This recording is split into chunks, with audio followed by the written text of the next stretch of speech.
I know in real life everyone says he's like a really expressive guy, but of course his character is very like this, you know. Do people still do magic? Is that a thing still?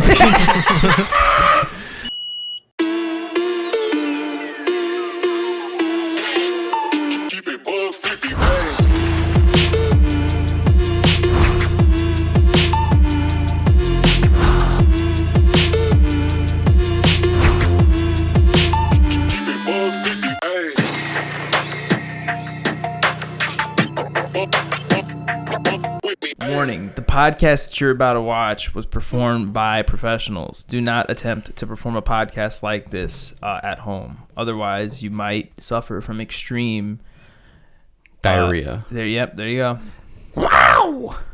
That's like, I don't know, that'd be cool if we did like a Mind Freak style show where we just like every week we were pumping extremely like gruesome content, but that we had to put like a warning label at the front. Because Jackasses is more like, you know, don't, like, hey guys, don't do this. But I don't know if you I'm getting really on a tangent about Chris Angel Mind Freak here, but if you've ever watched that show, the warning at the beginning is almost, it's kind of ominous. Yeah, it's very scare me a little. It's almost like it had the same warning as Ghost Hunters, which is like, why? What do we do? Like, what's so dangerous? Because he's a fucking he's a spirit, Dylan.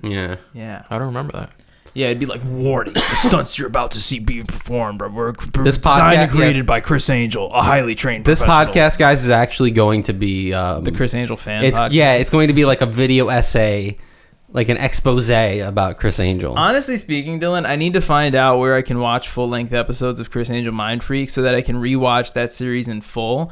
I can realize it was not that all it was cracked up to be as a kid, and I can give my 2 cents about it. I think that's actually a series because there's been a lot of content made about him recently. I don't know what he did, but I like last week there was like 3 videos of my recommended on YouTube that were like about like the downfall of Chris Angel versus David Blaine, total failure, you know, like stuff like that. So I'm like, I don't know if that was just like a hot topic or people are like, hey, we ran out of stuff to make. I mean, not to go on a whole tangent about it being a Magic fan and whatnot, but I think it's like people make that comparison because Chris Angel was definitely on top of the world for a very specific amount of time in like the mid 2000s to like mid 2010s. Yeah.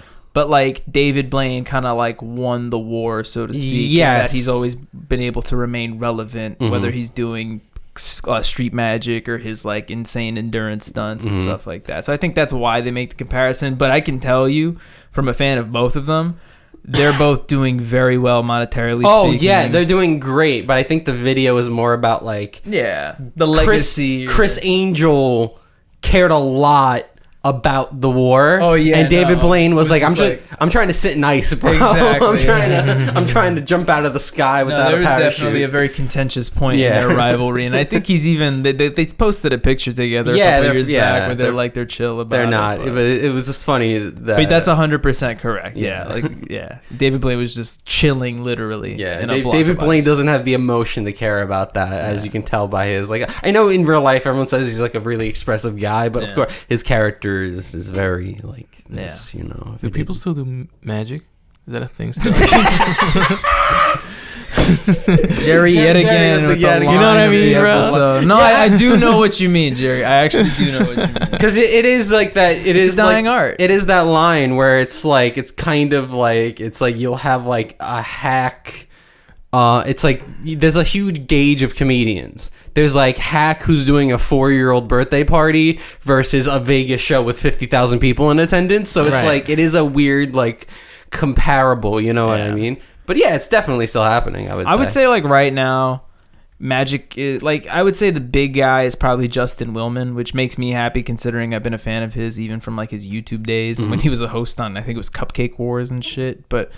He has like I think he's had like 2 Netflix series. He had like a really successful YouTube series, but other than him, like Penn and Teller come out of the woodwork and do something every now and then. They've had Fool Me, obviously, which I think it might still be running. I don't know. But it was running for a bit. No, it's still airing. I'll tell you that much. Oh, for sure. That's making a network a hell of a lot of money, but. Yeah, I do know what you're getting at. There's not like any big name like magicians that are doing something active right now. Yeah, back in the day, you definitely had like the like the way back Houdini and all like the kind of like more of like a freak show kind of aspect, and then after that, you get into like the David Copperfield and the big like chauvinist ones. And last thing I'll mention about it, because I was not expecting to go into this magic tangent at all. It worked. Very magical start to this episode.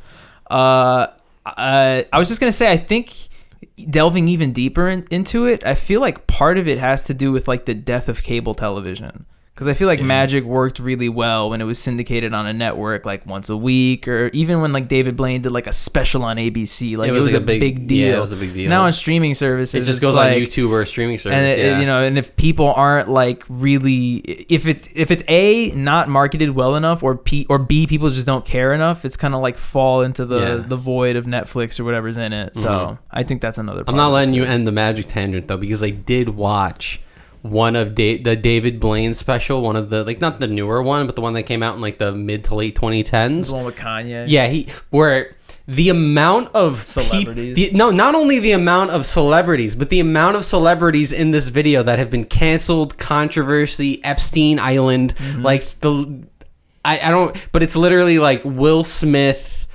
Woody Allen. You said Kanye. Not Diddy, but there's like another rapper on there that's been through something. Like, it's literally almost everyone that's faced some sort of controversy, and then Harrison Ford. And David Blaine made him disappear. Yeah.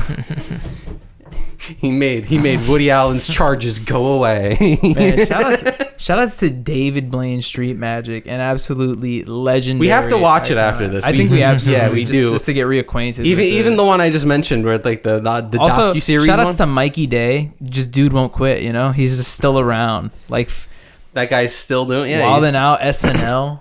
Good for him. Mm-hmm. Speaking of YouTube, though, something I actually wanted to divert it into. And speaking of old school YouTube, there's an old school YouTuber who came out of the woodworks with a return recently. And it got me pretty jazzed up.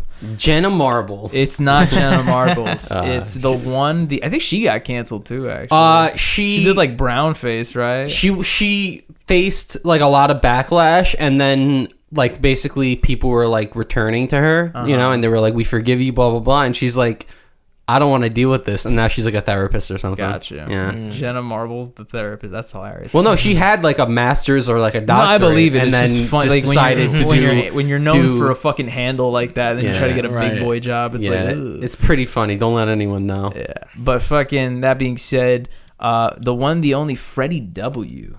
Making a return. Yeah, so he put a video out. For those of you who don't know, Freddie W. at one point changed his YouTube name officially to Rocket Jump to sort of like rep his brand, and so he put out a video under the Rocket Jump channel for the first time in like 2 or 3 years, and it's basically like the whole spiel was, at the end of it did get a little corny, because it ended up being like to promote a movie that he's making, because apparently he's been trying to like go to studios for a really long time to get it made, and they were like, it's not working out, so they're just gonna like crowdfund it and do it that way.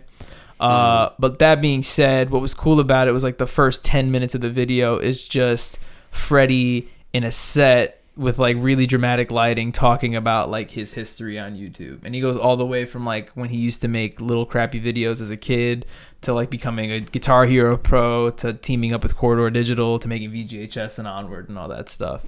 But it was dope because I learned a lot of interesting stuff, one of which being that so he was talking about VGHS and how like he's like, despite what anybody says about it, as the creator, I think it was a good show, and he's like, I'm really happy with what we were able to create with what we did, and I would agree, like, you know how I feel about that show already.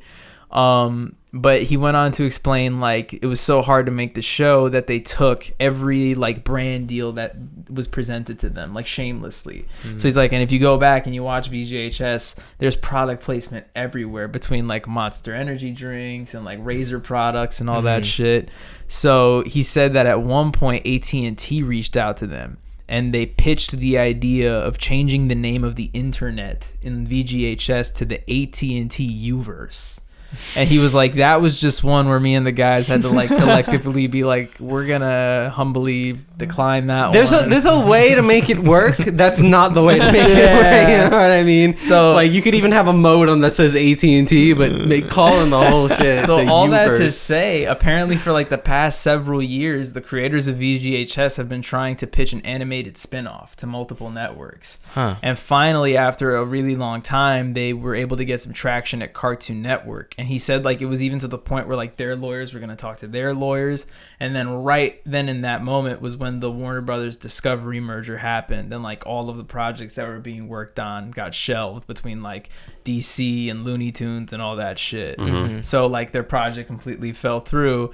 And the head company that was like the main part of that merger was AT&T. So he was like, they came back full circle to bite us in the ass, you know. We said no and they said no back. So it was just like this really cool story, and all that to say, in preparation for making this new movie, he's like gonna start making videos again on YouTube, kind of in the old style. But he was like very blunt. He's like, I'm gonna put them out whenever I feel like it. So it's like, don't expect any like weekly shit. And the movie looks kind of cool. I mean, you could tell like anything Freddy films, especially at this point, is gonna look decent. But from a story aspect, I think we'll have to see, because as he explains it, it's gonna be like a new school martial arts comedy that's like a throwback to the Jackie Chan movies back in the day. I think it's called Nail House, and it's about two brothers that run an old family style Chinese restaurant, and he plays the older brother, and some kid from Cobra Kai plays his younger brother. So I'm interested. I'll check it out. But shout out to Freddy. It's cool to see him back. Got the Rocket Jump boys back. Got the Corridor videos thriving. Nice. Word. It's like I'm back in 2010. Everyone's back in YouTube. Yeah, it was a good time. Yeah. Dylan's gonna start a new journey pretty soon. Yes, I did want to talk about this for very fun reasons, because I feel like Bobby, surprisingly out of anyone, there's not any other person that sits at this table sometimes that would actually be better at helping me. Yeah. But I think that Bobby Rosario would be able to help me. So I have embarked on a new career. And real quick, even if you're like ironically saying that because Joey's also a teacher, I'm closer in the age range, so like. Yes, and also like. Not at the table. He's not at the table, and all like if I substitute 5 to 6 year olds, give me some fucking pointers, buddy. But I am substitute teaching.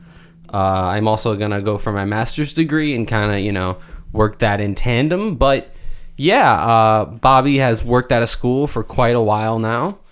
And I think that Bobby would be able to have some pointers and some advice. Yeah. Some 10 things I didn't know before blah, blah, blah reel that you would get on Instagram Reels. So here's my, here's Bobby Rosario's top 10 tips for working with kids. Okay. Number 1, quit. It sucks. It's But I awful. just started. Nah.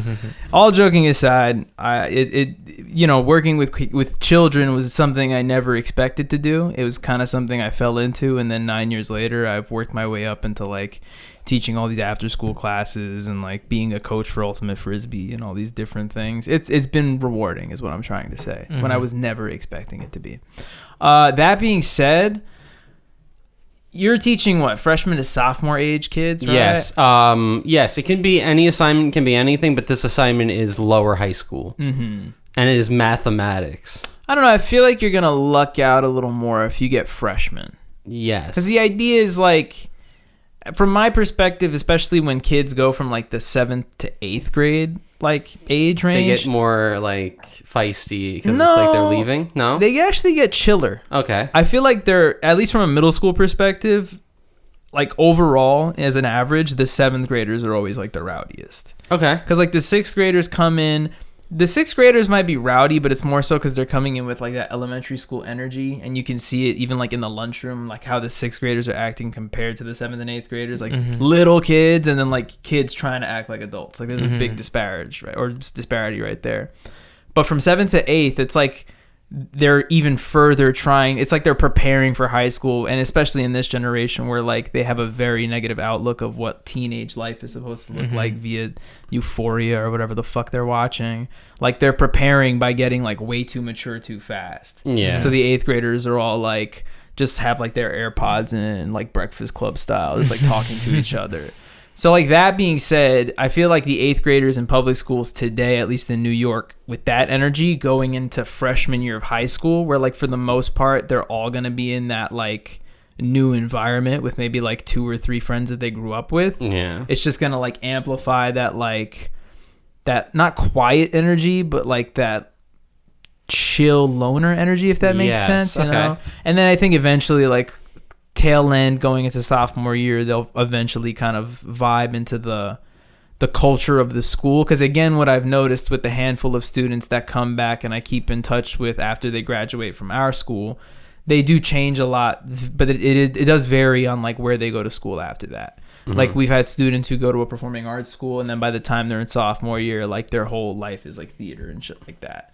Where we'll have kids who'll go to like a mathematics school and it's all that and whatever. But yeah, I don't think it's going to be too bad. If anything, and like you mentioned, I didn't even keep in mind that it's like the 3rd week of school. Yeah, so. I noticed that too. So I'm like, I was worried because I'm like, out of any subject for me to teach, I think math is the one where I'm like the like least knowledgeable of.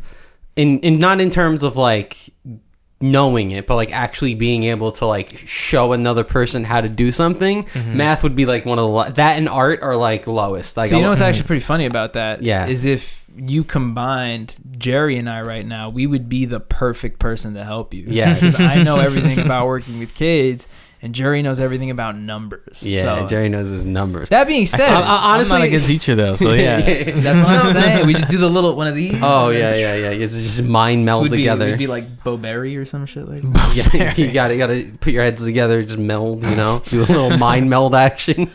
But yeah, I mean, I'm looking forward to it. I was really hoping to get like in history and like fucking just blow these kids' minds, you know. Yeah. But yeah, what I'm open for is just general education, mathematics, and business education. I don't know what that means, but I'm really hoping whatever business education is, I get that shit. And that's like freshman, sophomore? That could be anything. Wow. I can do any. I have anything K through senior in high school. I can mean, get. like, what are you gonna do? Kindergarten, business education, like Stonks, all right, guys. listen, when you build the lemonade stand, you want to use a bright enough color to attract customers. Okay, what color would you use, Kyle? Green? No. Lemonade's not. Did we green. make our posters and pamphlets? Okay, guys, that's advertising. Yeah, we got it. It's like local businessman Dylan Diaz was charged with child slavery for forcing his kindergarten students to print pamphlets. They have to learn. Even like if their parents help them. The mom's like, he wants you to make a pamphlet. They interview some like 5-year-old. He's like, I have paper cuts all over my hands. Yeah. How could you, Dylan? What the fuck, man? You're already doing such a bad job. I know, you've already painted me in a corner. But that being said, what like I don't remember what's freshman math? Isn't that just It's algebra? It's basic algebra. It's like slope and shit like Look, that. I'm not gonna pretend like I remember anything from algebra, but I remember it being pretty fucking easy when I was. And I like geometry. Actually, I fucked with so hard because it wasn't any of the others. I fucking love that shit. I fucked bro. myself in geometry. Geometry was fun. Because if you remember, we had a certain teacher. Shout out to Mr. Klimas. Yeah. I don't know if you had Mr. Klimas. Yeah, of course I did. Oh, you yes. did? Yes. Well, he had this whole like he was like the cool teacher in our high school, and he had this whole like mentality as a teacher where he was like, I think like the class was like 40 minutes, right? His actual like lecture, so to speak, would only be like 20 minutes, and then he basically would say like, you can use the last 20 minutes of the class to do whatever you want, but I suggest you like do your homework, do something so that else. you don't have to do it at home.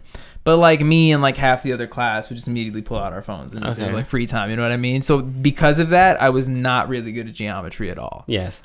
And he was also cool. The shout outs to him. Because, he was dope. He was awesome. Yeah, because basically at the end of we had like 4 quarters, I think, or 3 semesters. I forget how it worked in our high school, but essentially after every single quarter, you could go to him and argue that you deserved a better grade, and he would tell you straight up if you deserved it or not. It was like the coolest shit. Like, I remember I went up to him and like first and second semester I had like a 90 or something high, and it was really low, and then I was like vouching with him and I was like, oh, I had like personal stuff, blah blah blah, and he's like, do this, you'll get extra points, but he's like the most you deserve is this, and I'm like, valid, you're right, you're right, I bombed the test, you're 100% right, bud. Absolutely. Shout outs. But yeah, I think you'll be fine. I think you'd be okay. I'm good. Like I said, I think the first class I get, I'm gonna bomb. It's not gonna go well, and then I'll get by the second, because I like a high school. It's like you have the different classes. It's like a pretty fucking big high school too. So, yeah, I'm excited. So did you choose math or was math? No, it's whatever they give you. Gotcha. Yeah. So that's rough. The most common ones that are in demand right now are like math and, like I said, math and art and like what were you hoping for? Was it history? I was hoping for history, English, or like lower English, like middle school English. I was hoping for, because that's just reading, analysis, and shit. I would say it's probably even easier in writing. high school. In high school, it's like the kids do all the work. It's just read the shit at home, read the shit, and then pass go. the test. But that would also be harder to fill in, and I feel like that's a lot more of like you're going over like a side thing. Because now I'm like, I have to explain a book. They know I didn't fucking read the book, right? They know, especially like even if it wasn't me, you know what I mean? If it was like some random dude, right? And I know I'm some random dude, but like think of a more random dude than me, right? Yeah, and a it's really like, random dude. Yeah, and it's like this guy definitely didn't fucking read the book, you know? At least I look like I may have read a book, you know what I mean? But yeah, it's gonna actually be fun. funny enough. I reconnected with an old friend who is now a 7th grade math teacher yesterday at a party, and I don't know if this helps you or anything, but she said that she had a very chaotic moment, one of the most chaotic moments of the year in her classroom, when a student farted, and she was just mind blown. Like that's just something that triggers alarms these days. Like a kid farts. Look. I feel like I'd be able to handle the situation. She also said that when she said the word fart aloud, it started a whole other thing. So maybe that's something to think about going forward. It is like an unrecoverable situation. You know what I mean? Yeah. It's like sometimes you say something in conversation and it just fucks everything up. Someone farting is definitely gonna fuck up the whole day. Yeah. But I feel like if you laugh and accept that it happened, it will go away faster. Yeah. You know? If you try to move on, you're not fucking moving on. So I feel like if you just laugh and calm down the class, I feel like... Oh, I do have one last tip for you, okay. Actually. So you have to keep in mind that these are freshmen in high school, right? They might even be sophomores. Who knows? Or juniors. What I would say is you should be one of those cool hip teachers that gets in tune with what they like. But it can't be the stuff that kids are into now. It has to be the stuff that they were into like 2 or 3 years ago. So you come in, you hit them with like 5 big booms, bro. Like a Rizzler face. Dude, you're in. You're the best substitute they've ever had, dude. They're not going to doom you, bro. It's a boom. Come on. Yeah. Maybe. I don't know. I don't know how I go about. Maybe. I got you, pal. I don't know how I would. You're welcome. You're welcome. I don't know how I would go about it. Just play some Kai Cenat in class when shit gets slow. Give me some methods of how to control the class. One of these, you know what I mean? Did you know about a good old saying? You know, this one's like it's 1 or 2 kids. It's not the whole class. It's like 1 or 2 people are being like, oh yeah, but it's my first day, so I'm not gonna send the kid to the fucking principal's office. I don't even know what the principal's office is. Yeah, you have to keep in mind you're working with high school students, so you can't use one of those like, if you hear my voice, clap once. But I would say like if it's like a one student, be kind. Just be like, hey Charles, fucking.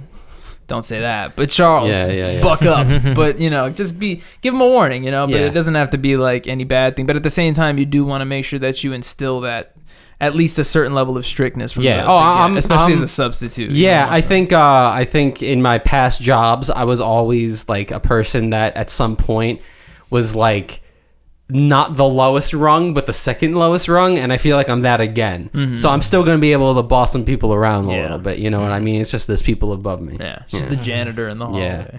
Oh yeah, the clean that room. Hey. We had a kid that vomited. Nothing to do with me, but man. Or if you're lucky, you get like one of those serious classes where the teachers leave stuff to do. Do you remember? That's what I think. I think that I'm gonna luck out and I'm gonna just get a pile of fucking a pile of packets and be like, guys, do your fucking packets. Right. But if I'm actually gonna have to teach something, I'll do it. Last thing I want to bring up about the education system. When you were a kid and somebody in your school threw up, what did the janitor do? Do you remember? I think they used to like pour something on it. Yeah, they poured the secret juice on that shit. Nah, she was odor sorb. You remember odor sorb? It smelled like the powder. It smelled gross. The powder, right? It looked like wood chips or something. Kind of something like that. Like they just put it over it, and it was like odor sorb because it would like absorb. Yeah. It would absorb the odor, but it would just make everything smell like you sprayed vomit. You know what I mean? But I don't know why that just came back into my head. No, my school used like not the it's not OxyClean, but like the Hispanics use it, like the powdered cleaner, like the powdered soap. The powdered detergent yeah, like stuff, like Ajax kind of sort of, and it was just like a thicker, like a crystallized version of that. So it probably was a similar. Odor. So I put up a photo of Odor Sword right now. The old black. Can we get sponsored by Odor Sword? Are they even still around? Because I was thinking about this, right? Where I was like thinking about like different, because a lot of people are still sponsored by like Raid, Shadow Legends, and those kinds of games where it's like they just pay, they sponsor everyone, Squarespace, HelloFresh. Right. It's like always the same ones because they need the, But like Coca-Cola, they'll never sponsor because they don't need to. But I was on John Boy Media, big channel, and I was wondering who are their sponsors, right? Because on the sub channels, the smaller channels, you get, the classic SeatGeek, other sports ones, Squarespace, Dude Wipes, Manscaped, right? Harry's Razors, the classic internet companies. The Talkin' Baseball podcast, which isn't even on the main channel, but it's on the Talkin' Baseball YouTube channel. Their sponsors were literally State Farm, Best Western, Mountain Dew. That's fire. Wow. I was like, these are actual these are like some of the largest companies in like American company. I was like, that's actually pretty So you're crazy. saying we should aim higher? Like, it's not like, but I'm saying once you make the big time, you can really like. This episode of the Joystick Show is brought to you by Adam and Eve. Yeah, and even like some of like the soccer largest teams supplier like of are really dildos. working on it. Like I think Wrexham is like has like a United Airways or something like that. Like they have their sponsor is like an actual big company Yeah, now. but they're so- a football club, Yeah, but they're they're getting there. Normally it's just the Saudi company that owns the team is on the jersey, but Right. whatever. Yeah. School. Shout outs. Yeah. Schools and sponsorships. Yeah. When was the last time I was in a school? When I went to vote. Yeah, it'd be like that. Yep. Well, not for me, but Yep. that's when I was in a different school. Real quick, I gotta bring this up before I forget. Okay. It's been burned in my brain, and I've been waiting to tell Dylan about it. Oh yes, I got teased, but I have no idea what this is about. I'm alluding to something that happened to Jerry, Jose, and I when we came off the Belt Parkway. Oh my god, dude! So, if you remember, I texted you that night to see if you were awake. Yeah, and I was like half asleep. all yeah. good, because we were about to go to Rockaway because the Belt Parkway was packed. Yeah. So Jose was like, "Fuck it, we'll just go locally and I'll get it on the next exit." It ended up taking us like 20 minutes just to get to like Gateway Center, Yeah, like one and then, stop yeah. over, and then fucking go on the Belt. But anyway, we did it. Jose's blasting music. We get all the way past the Verrazano. We pull out into the exit and we pull to the red Bay light. Ridge. Yeah, right the there. area. And we pull up to the red light. Jose's blasting his music, and there is an older, weathered, homeless man who's like walking our direction, right? So like, I need you to picture it. He's got like a bushy white beard. You don't gotta explain what the homeless guy looks like. I already have it in my head. He's a white guy, bushy white beard, yeah. white hair. He's got a camo jacket, a big backpack on his back, tattered pants, And as he's like walking to the car, Jose's like, "Fuck, man, I wish I had $1 to give him because he feels bad or whatever." And I'm just watching him walk. He stops in the middle of the street, Dylan, and out of nowhere, bro, he just goes. He starts breaking it down, bro. You didn't film this shit? It was so fast. It was so quick. It was so quick, and he's breaking it down like hardcore. And I don't know if he like heard the bass from Jose's car or some shit like He that. definitely Because it was did. like he was dancing to the music and shit. But bro, Jose's So you trying told me to. he did it so fast that you couldn't film it? Yeah, no, he Yeah, couldn't. he did it for like 5 seconds. Yeah, Jose is holding on to the steering wheel like, bro. Jerry's in the back seat hollering. He's like, ah! And I have my face to the right because I don't want this poor guy to see me crying, laughing, because we're like, what the fuck was that? Yo, it was the most random thing. And it was like fast. Like, it wasn't like, yeah, like he like walked slow, got to the middle of the street, and then like crunked it real quick. I was like, what the fuck? Oh my god. Oh man, bro. what a character. Dude, that shit was so funny. Shout out to that guy. I hope he's doing well. I mean, we should start a petition. Like, more homeless and people of that, unfortunate nature should be doing those types of things. If you're gonna panhandle, it's gotta be an entertainment factor. do a spin. Do a little spin for me, right? Do a little fucking do a minute-long stand-up set. That's an offensive. They tell me a joke. I know that was like an offensive thing. Better than Showtime, I'll say that. Yeah, and better. I don't want him doing stand-up. What's the stand-up? He's like, you ever go to the pond to take a shower? And then people are throwing coins in the pond, and you can't use it. Like, he's not gonna. It's like, it's not relatable. Shut up, bro. Oh my god. We gotta do hobo stand-up comedian. Put it on. Crunking hobo. We got a lot of things coming up on Joystick. All right. Last thing I'll mention. I think it's only fair that now, after Jerry and I have both finished it, that we can give an honest take on Borderlands 4. Yeah, we've beaten the story, and I know you haven't, so we won't spoil I'm anything. like level 26. Even though, if I'm being honest, I don't think there's much to spoil Borderlands 4. The end, what happens at the end with the boss? To be honest, like, the story in this game, like, I don't know how to explain Borderlands stories, but they're always, like, good. They're always funny. I feel like the comedy has returned a lot in this game from what I've played so far, like, in terms of, like, the side missions and shit. They're actually funny. Yeah, the side missions. The side missions are actually really good. And it's like there's like a meta side to it where it's like when you get a claptrap mission, this motherfucker's just gonna waste your time. The echo missions where the echoes all flirt with you because they're designed to, like, that is fucking hysterical.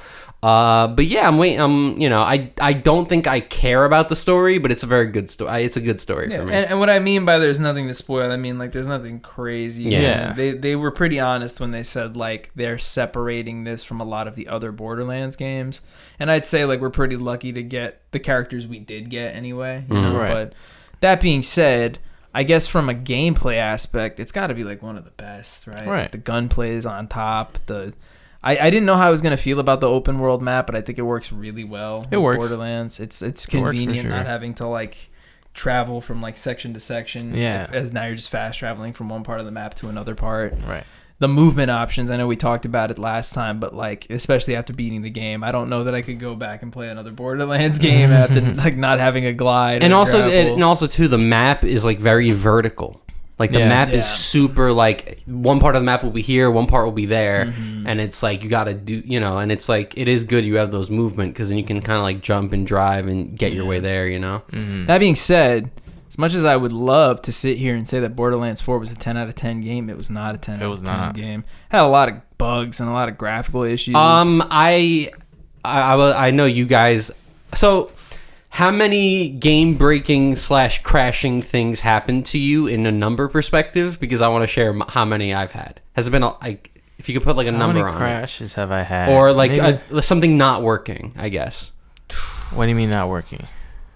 I could give you a list right now. Yeah, let's go. Yeah. So one of the things that annoyed me from the get is that they have a system that should be as easy as going into your inventory and pressing the R3 button to mark all of your guns as junk so that you can sell it really easily. That doesn't work. It works well for the first 3 rows, but then when you get to, like, your 4th, 5th, 6th rows of items, when you mark the junk to toggle it, it'll toggle, like, 3 rows up. So you're, like, toggling something you didn't want as junk and you sell it by accident, and then, like, an hour later you're like, where the fuck was that thing I wanted to keep? So that was fucking annoying. I try to remember and I sell 90% of everything, so that's what And this is an interesting one, and it hasn't fixed itself yet. My inventory doesn't show me my guns anymore. What do you mean? I don't see the pictures of the guns. It's just like, if they're gold, I just get a gold rectangle and it shows me the creator of the gun and what type of gun it is, but I can't see the gun. You don't get if you hover it, you don't get the little... I get the name, but I don't see the gun. There's no picture. It's like the graphic, the images don't load of the actual gun. Weird as fuck. So it's hard to, like, especially when I'm in the backpack and I'm trying to differentiate, like, 3 snipers. Yeah. It'll just say, like, 3 Jacob snipers, and I'm like, I don't fucking know which one is which. So that's annoying. Also, when we played together to beat the final boss, I won't spoil anything, but, like, there's, like, another secret and you have to, like, go through a portal to do it. I go through the portal and trigger the secret. Jerry goes through the portal and gets, like, past the secret. Yeah. He's, like, in the waiting room. And I'm like, what the fuck is happening? We had to do, like, a whole save and quit just to be able to, like, finish the game. Yeah. So, and that happened, like, a couple of times where, like, we desynced, or, like, I guess is the best way to explain it. There was like a point where Jerry's grapple broke and Jerry just like couldn't grapple things anymore. So and at the end of the game, there's like platforms you need to grapple. So he was like, I'll just let you do it and teleport to you. Like, so shit like that is just, it gets tiring. And the last thing I will mention is in like the last 4 hours that I've been playing Borderlands, that I've mainly just been like grinding or rather farming stuff, the frame rate tanks so hard, bro. Especially like when you have like grenades flying around and stuff like that. It literally drops from like 60 to below 30. I didn't notice it until I played other games after. Even the game like MLB, which like for example, I have like the 144 hertz monitor or whatever, and I play like I forget, my monitor is 1440p, I think. It's not 4K, but like I noticed the frames being different, and it's like if a game like MLB and like Football Manager have a better frame rate, like I get it, there's less stuff going on. Also, the game has broken for me, like where I've had this save and quit like 5 or 6 times already. Like there was 2 separate missions where it's like there's a lot of button pressing and the button would just not be there. I had a mission where you had to turn a wheel. There was no wheel there. I had to quit, come back, and the wheel was there. And then I had one where I had to press a button. It was like one of the like the second or third story mission, and I had to press a button, and the button just wasn't there. It was like Irradiator Soul or whatever. You're pushing buttons all over, and like a button just didn't spawn. Also, on that note, there are a couple times happened to us where like, a lot of times in the game to progress, you have to like kill all the enemies in an area, and we just get an enemy who will clip into a wall, and he's like unkillable. I haven't gotten that yet. And it's like, how are we supposed to? You just have to wait until it like fixes itself. Or like have a grenade that does enough splash damage that it kind of gets him in the wall. But a lot of that we don't know. But fucking.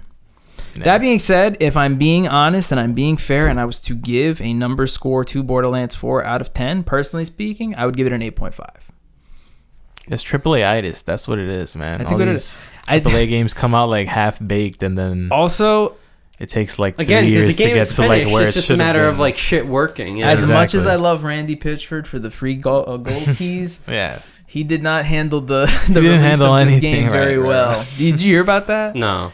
Like, a lot of people went on Twitter, and since Randy is very much like the voice of Gearbox, and he's very vocal on Twitter, especially talking to the fans, they were talking about their experiences running into a lot of the bugs and graphical issues in Borderlands. And it's like he just kind of got tired of it all and went onto this whole rant where he was like, oh, if your game isn't working, why don't you try developing a AAA game? And he was like, maybe you should figure out your computer and know like what you're supposed to run it at. And even like the fucking AI shit, the Grok on Twitter is like, it's up to the developer to know the standard requirements for the hardware when they sell the product, this, that, and the third. But people were even like, bro, if Borderlands 4 reaches over 1 million players on Steam, Randy should be required to have like a media trainer or some shit, because he did not handle that very, very well at all. But thanks for the free keys. I appreciate that. Thanks, brother, man. But 8.5, that's my honest take. What would you give Borderlands? I give it like an 8.5, yeah. I feel like the gameplay really makes up for it. It'll get better. But that's the problem, though. That like AAA games come out just because people want them, and then they're broken. And last thing I will say, granted, I don't think I've been able to really get deep into it. I really appreciate what they were able to do for the end game portion of the game. Like, they give you a lot of stuff to do post games. It's not like, oh, I'm done with Borderlands, I don't have to do anything. But yeah, gonna be one of the longest platinums of my fucking life. You got to platinum every character to 50, or level every character to 50. Isn't that always? No. You just have to like kill a couple people with every character. Because I remember in like, it was Borderlands 2 or something, you had to level up every character, and then there was like a glitch you could do to like get them all. Am I not remembering this right? You could find like people online to do it for you. Yeah, I remember it was like it was Borderlands 2 or pre-sequel, or even the first one. I think all of the games have a trophy to level at least one character to max level. Right. But Borderlands 1 and 2, their trophies are just kind of like, you have to use each individual character's ability to an extent, like kill 10 characters with a turret, or be in phase walk for like 10 minutes or 10 seconds or something. But then Borderlands pre-sequel was the one game that was like, I still hate it to this day, because that when you had to play certain characters high into the game just to be able to unlock the requirements for their trophies. I remember that, and that's I never. In 3, they got rid of the character related trophies altogether, and they're still gone in 4. But the reason you have to do it is because one of the trophies in the game is to unlock all of the vehicles, and 4 of the vehicles are unlocked behind each of the 4 characters reaching level 50. So I got Rafa's, but I still have to get Eamon, Vex's, and Harlow's. Yes. Thankfully, you start your second game plays as the characters at 30, so it's not like you're doing 50 levels. It's 20 level per character. That's not. But factoring the fact that levels 30 through 50 are some of the longer grinds, it takes a lot more experience. It's gonna be like a good probably 60 hours of additional not fun stuff. Just shooting stuff. I think the idea, like how I'm expecting to do it, is I want to rush through like my second one, because what I was reading is people were suggesting that you play the game normally with one person, level them up to 50, and then they said leave the 80 bounty trophy for the second Vault Hunter, because they said by the time you do that, you'll also be 50. So I'm just going to do my 80. Bounty? Like the contracts on the bounty boards, you have to do 80 of those for a trophy. Oh, I see. So I'm just going to do the 80 of those with my second character, and that will naturally get me to 50, and then it's just the 2 other characters I'm going to have to fuck around with to get them. Yeah, but at least, the game's co-op. I'll be playing with people, so it gives me an excuse and a reason. But shout out to Borderlands 4, 8.5. It's a fun game. Yeah. You want to talk about music again? Oh, yeah. Get out of here. Fucking music, man. Yeah. Let's do it. Let's do it.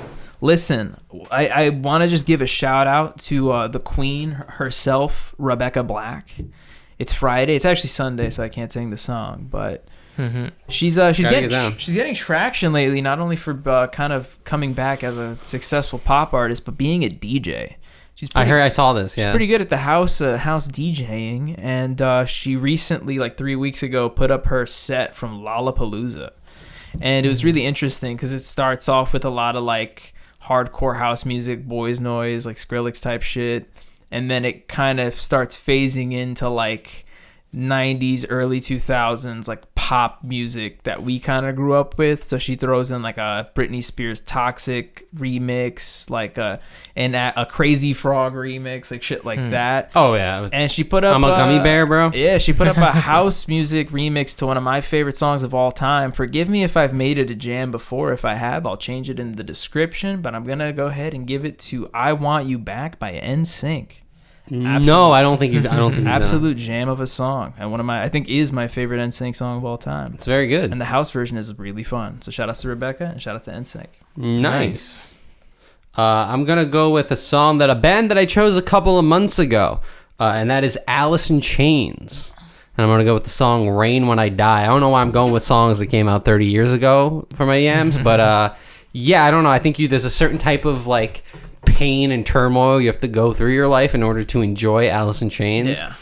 And I feel like anyone who was like a dad when Alice in Chains came out just like punched the wall and went crazy. They were like, "Oh, this is insane. This is so good." But yeah, a few months ago I picked Down in a Hole, and I picked Rain When I Die. Yeah. Great song. Fire. Yeah. Shout out. And we're all picking old songs. Yeah. I was listening to Linkin Park on the way here. Let's go. And I'm going to go with the song off Hybrid Theory called With You. I think it's like the third song. I don't think that is a deep fucking cut. Because I thought he was gonna go like Points of Authority or like one of those, but that's a deep cut. That's a good song. Points of Authority is like right before. Yeah. They're in a row. Yeah. But do you bleed it out, dig it deeper just to throw it? It's a different album, Bobby. Sorry, it's a fun lyric. It's a different album. Thank you for watching episode 258 of the Joystick Show. Yes. When you catch us next week, we'll be in different clothes. Because me and Dylan just did. I was supposed to change, bro. Hey, you're supposed to be shirtless. Remember? He promised. Should have did that. Yeah. We'll be back with some cool stuff. Maybe Joey will be back. We'll be talking about some new stuff. Dylan will probably be able to fill us in on how that substitute teaching gig is going, and it'll be a good time overall. Yes. So from all of us here at the Team Joystick YouTube channel, like the video, subscribe to the channel, eat your vegetables, and hasta la vista. Okay. No. Sacagawea.